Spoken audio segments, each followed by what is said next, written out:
This is the Hot Wheels 1940 Ford truck. This first came out in 1998 and continues to be made till this day. This particular casting is from 1999, and you can't quite tell it in this shot. You can here in a second that this one has yellow glass. And it's the only time they ever used yellow glass on this casting, and I just happened to be lucky enough to get this one. So yes, the glass is going to go away. I'm coming off of the Bone Shaker build, and that one went really well. And I was thinking, I don't do enough trucks, and I don't do enough imports for that matter. So I'm going to try and change that. And this build turns out to be one of those that it's like some builds go well, like the Bone Shaker. Some don't. Some your vision is just kind of off. As you can see, this has a metal body, plastic base, plastic insert. That white wing section actually has the only post that holds the casting together. The front grille on the base fits into the front of the casting, holds that in place. And as you can see there, I drilled the scoop so that it would come off. And this is definitely going to have a wheel swap. When I was first looking at this casting, I thought, man, this is one ugly looking little truck. The way they did it, I left a lot to be desired, to put it mildly. And unfortunately, Keith over at Outlaw Speed Shop got me and a lot of other guys hooked on Tester's Extreme Lacquer Lime Ice. So I can't help but see that color whenever I look at a potential build. Quick note, I ended up using the self-tapping screw on this because you do have to be careful. Like I said, that plastic wing section is the only post that holds this together. So you always have to be careful in those situations. But back to my vision for this, I saw it as a lime ice truck with a black scoop, black wing, and blacked out wheels. So that was where I was heading. So I threw this base in the super clean to get rid of the chrome. I like using a wire. I do the same thing when I strip paint in Citrus Strip. I'll throw a wire through the casting, throw a wire through the base. It just makes pulling it out of that easier later. And with the Citrus Strip, what I'll do is actually pull it up out of the liquid and just let it drip into basically the goop. Let all of it drip off of the casting itself back into the vat, for lack of a better term. And then just rinse off whatever's left. So doing it with the wire comes in really handy. The plastic sections on the Hot Wheels castings always need some kind of cleanup. I've yet to see one that's been perfect. They may be close, but they always have some kind of molding lines or something that you want to get rid of. And this casting was a particular bear just because of just didn't seem like there was a lot of care taken on the casting itself. There you see the blacked out wheels. Those are Samed wheels. And just shorten the axles and put them on there. And you'll see that I basically end up super gluing them in place, which you've seen me done a lot. But that will come back to fight me a little bit later, as you're going to see. Like I said, sometimes you have a vision. I imagine everybody kind of has a vision as they're starting to build as to where they're going with it. Hopefully you do. It's rare for me to start a casting and not have an idea, not a direction, or not have the colors in mind before I start. And again, this one, I really thought the blacked out look would be nice. The casting itself, man, it's just a rough little casting, and there's really no way to get it to be the way you want it to be.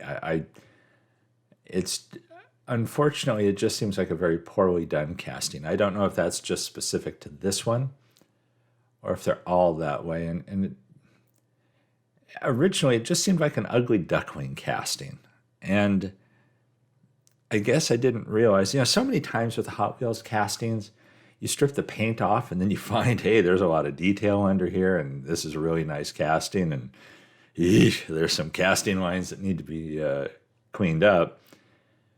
But this one just seemed exceedingly. It almost has a weird, almost like tuned feel to it, even though it's not. And where some of the casting lines were, they were just tough to get rid of, and the shapes just didn't seem quite right. And, I can't say that I know that much about 40 Ford trucks to start off with. So knowing if they're all this, if in reality they're this way, or if that's just this casting, it's hard for me to say. Again, they're also making this into a drag truck, so that, they're taking some liberties there as well. So I cleaned it up as best I could and went the direction I thought. I've watched some episodes of Adam Savage on YouTube recently, and it's interesting. He's been dealing with, or at least discussing, failing on things you create and learning from things you create. And he always kind of describes that about his process. But it's just interesting relating it to the things that we do with these little cars. And they really are all just learning experiences. And it's a hobby, it's meant to be fun. So, you don't want to beat yourself up over these things. Worst case, you throw them back in the citrus strip and you start all over again. But you hope your vision's good.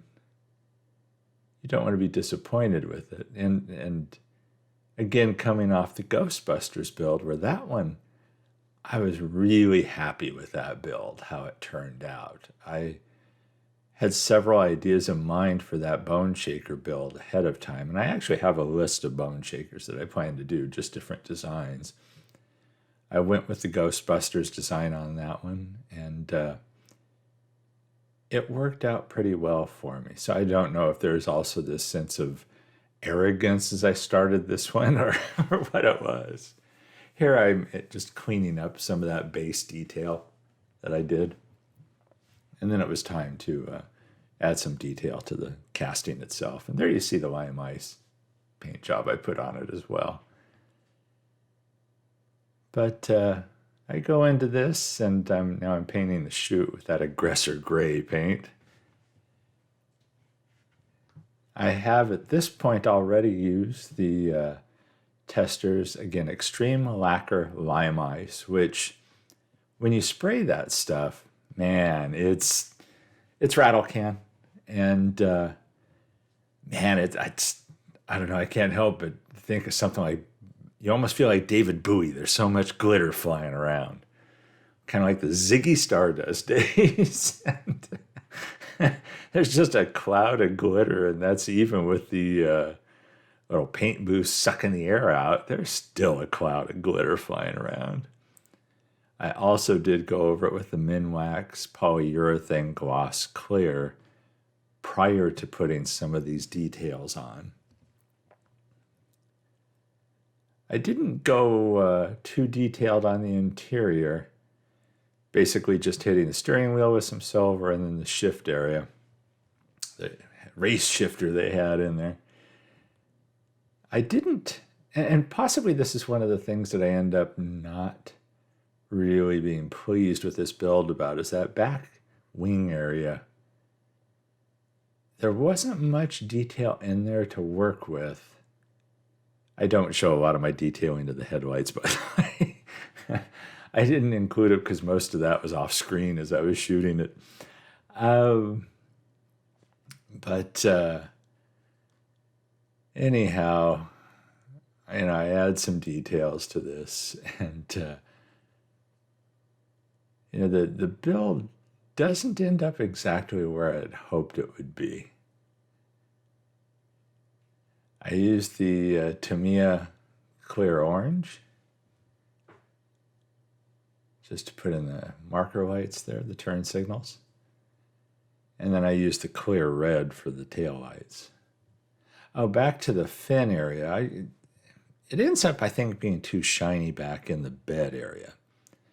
And I probably should have gone over that with Nuln Oil. I did not gloss clear the wing area. That was shot with basically just a gloss enamel, gloss black enamel. Here I am doing the clear red. The toothpicks come in really handy for this. And one of the nice things, if you put the clear coat down first, I put the clear coat down, then I use the silver Sharpie to put the base under these taillights. But when you go to put this clear red on, or the clear orange for that matter on the front, if it's a little too much, you can use the toothpick to still clean it up before it dries, because that clear keeps it kind of neat. You see the chute just isn't looking quite right. I did use some brown for the straps on the chute, for the cord.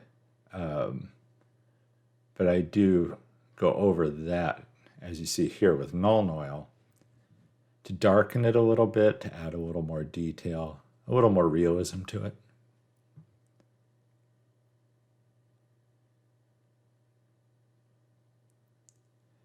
As you can imagine, like I said, the glass being yellow, me being lucky to have the one casting that has yellow glass, the 1 year that was done, the glass does go away.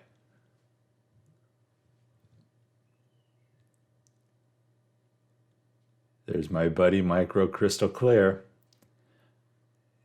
The silver on the headlights earlier, I was happy with them, but I thought I wanted to put the coat of Micro Crystal Clear, over those to give them a little more shininess, a little more realism to the headlights.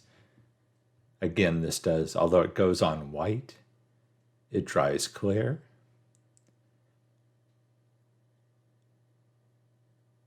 And then a shout out to Alvarez Diecast Customs, who I know, if he's watching this right now, he's cheering because he loves his Nuln Oil.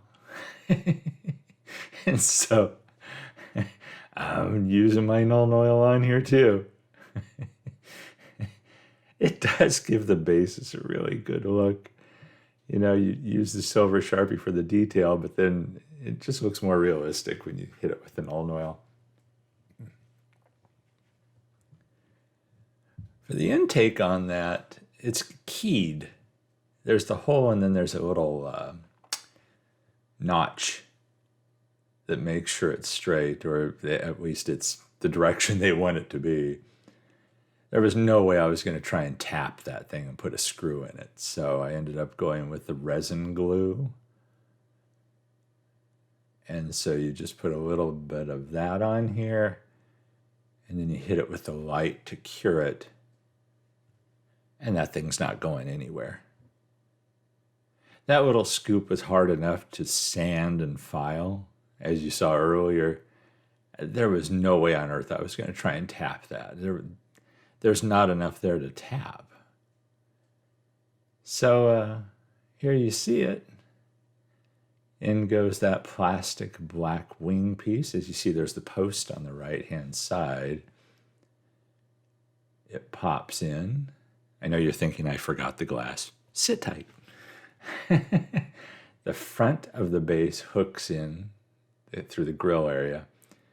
And then you have to be really careful, again, as I mentioned, that being a plastic post, the self-tapping screw goes in, and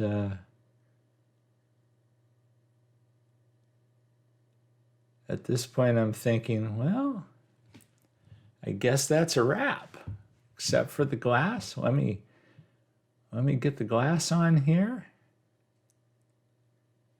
And so for that, it's back to the Micro Crystal Clear to create the windows. I'm getting better at this.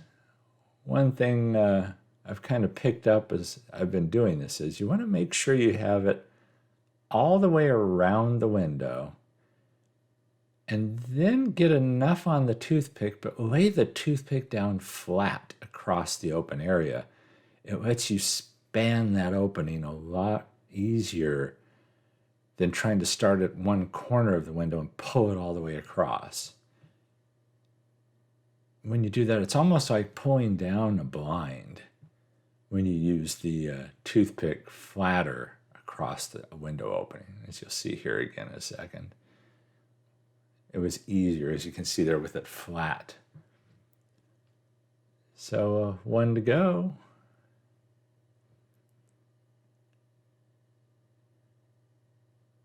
And there we have that. That will dry clear. I did get a little tiny bubble in the corner of the driver's side window that I thought about trying to poke out, and I didn't. So at this point, I'm looking at this, and I'm not happy. I'm just not happy with the way this thing looks. Part of it I knew was the wheels just weren't working. So I took it apart. I like the color. I'm happy with that. But here's where, if you wonder if the wheels stay in when I do them that way, good Lord, yes, they do. And the fight that these gave me to get those old wheels out is evidence of that. I mean, that was brutal to get that set of wheels out of there.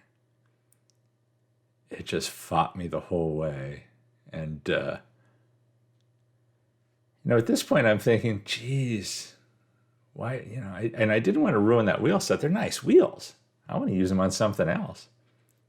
Those are Sam Ed wheels, and I'm going to replace it with, Sam Ed wheels. Only this time they're chrome. And it's a subtle change. It's the rest of the vehicle is the same. The stance is the same. It's just now they're chrome. And I was thinking the blacked out look would be better.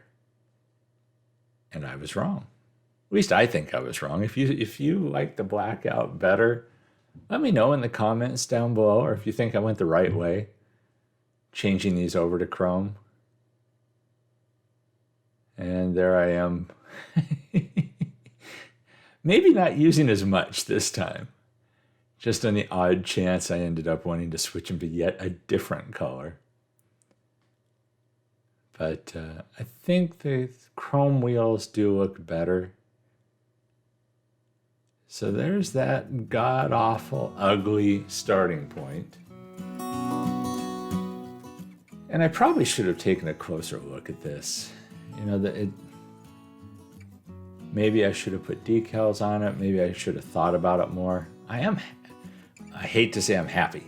I am okay with the end result. I can't say I'm entirely happy with it because quite possibly lime ice was the wrong color for this.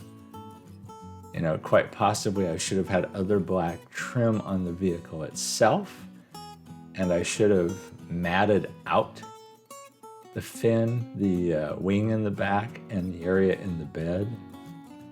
But hey, I hope you like it. I hope at least you've enjoyed this video, and I'll try better next time. Thanks to everybody for watching, and special thanks to my Patreon members for their support. Everybody stay safe and healthy out there, and catch you in the next one. It won't be lime ice.